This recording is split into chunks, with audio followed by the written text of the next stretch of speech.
Indonesia diketahui memiliki berbagai kisah unik penuh mitos, seperti halnya beberapa cerita legenda rakyat.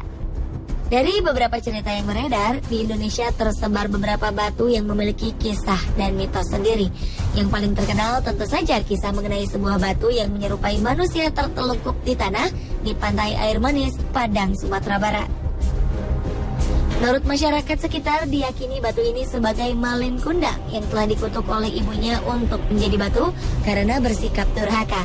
Sudah pasti kebenaran legenda ini masih diragukan, apakah nyata atau tidak. Selain batu malin kundang, di Indonesia juga terdapat beberapa batu yang konon dipercaya dapat memberikan petunjuk bagi mereka yang percaya. Permintaan mereka niscaya terkabulkan jika berhasil melewati berbagai persyaratan. Sebut saja batu bobot. Batu di kawasan Merapen, Jawa Tengah ini adalah batu yang dikeramatkan oleh warga setempat. Masyarakat meyakini batu ini dapat mengabulkan permintaan. Syaratnya, saat hendak mengangkat batu seberat 20 kg ini, setiap orang harus dalam posisi duduk. Jika ia kuat mengangkat batu itu, konon segala permintaan orang ini akan terkabulkan. Demi menjaga batu bobot ini tetap utuh, warga setempat mengikatnya dengan sebuah tali.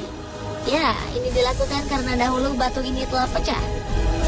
Dan untuk menjaga kekeramatannya, sebagian warga menaburkan bunga di sekitar batu bobot. Menurut cerita legenda, kawasan Merapen merupakan peninggalan sejarah Sunan Kalijaga pada abad ke-15. Batu bobot merupakan batu peninggalan Sunan Kalijaga yang sengaja ditinggal karena memiliki bobot yang berat.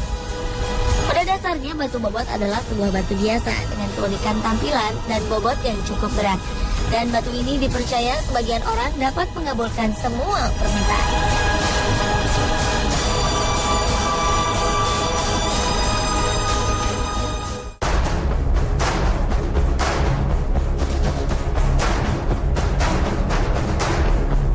Sementara di Batu Sangkar, Sumatera Barat, selama ini terkenal dengan keindahan alamnya dan mempesona.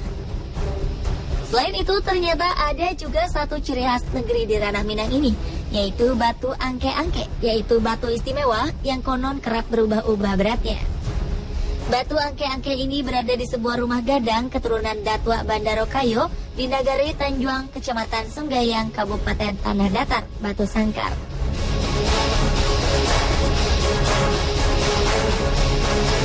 Batu berbentuk seperti kura-kura ini berwarna hitam, ada lubang kecil di tengahnya. Selain itu, terdapat tulisan lafaz Allah dan Muhammad di permukaannya yang berwarna tembaga. Masyarakat Sunggayang menyebut batu ini dengan nama batu angke-angke. Kabarnya batu ini dipercaya oleh masyarakat sekitar memiliki kekuatan gaib yang mampu meramal nasib seseorang. Batu ini dapat meramal nasib seseorang dengan cara seseorang itu harus mencoba untuk mengangkat batu ini. Jika batu ini dapat terangkat oleh seseorang dengan punya niat akan sesuatu, maka pertanda niatnya itu akan kesampaian atau terkabul. Namun sebaliknya, jika seseorang tersebut tidak dapat mengangkat batu ini, maka niat atau maksudnya tidak akan terkabul. Menurut penjaga batu angke-angke yang merupakan keturunan Datua Bandarokayo ke-9, batu ini pertama kali ditemukan oleh Datua Bandarokayo ketika akan memancang tiang rumah. Konon dahulunya Datua Bandarokayo merupakan kepala kaum suku Piliang yang bermimpi didatangi oleh seorang ulama besar bernama Syekh Ahmad. Dalam mimpinya, Syekh Ahmad berpesan agar Datua Bandarokayo mendirikan sebuah kampung yang kini disebut dengan Kampung Palagan.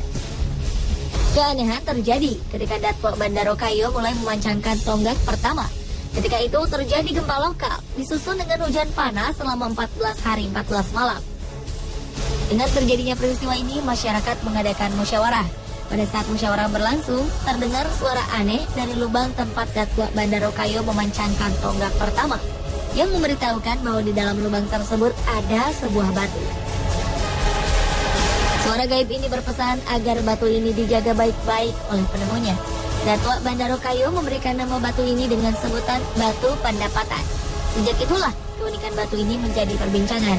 Tak diketahui siapa yang memulai atau siapa yang bermimpi bila batu ini dapat meramal nasib. Yang didapati dari para tetua hanyalah sebuah kepercayaan bahwa batu ini dapat meramal nasib seseorang dengan cara mengangkatnya. Kini batu ini lebih terkenal dengan nama batu angke-angke. Dalam bahasa Minang, angke berarti angka. Ternyata si batu ajaib ini sudah mulai dikunjungi wisatawan sejak 100 tahun lalu. Dan selama itu pula 7 generasi telah menjaga peninggalan sejarah unik ini. Namun ditegaskan bila batu ini bukanlah sesuatu yang dapat mengabulkan keinginan seseorang, melainkan hanyalah sebuah pertanda. Caranya itu ya masa minta pada sama batu. Kalau minta sama batu kita itulah siriknya. Kita minta sama Allah ini sebagai tanda untuk gambarannya motivasi lah gitu. Sudah pasti tempat kita meminta dan memohon hanyalah kepada Tuhan Sang Pencipta.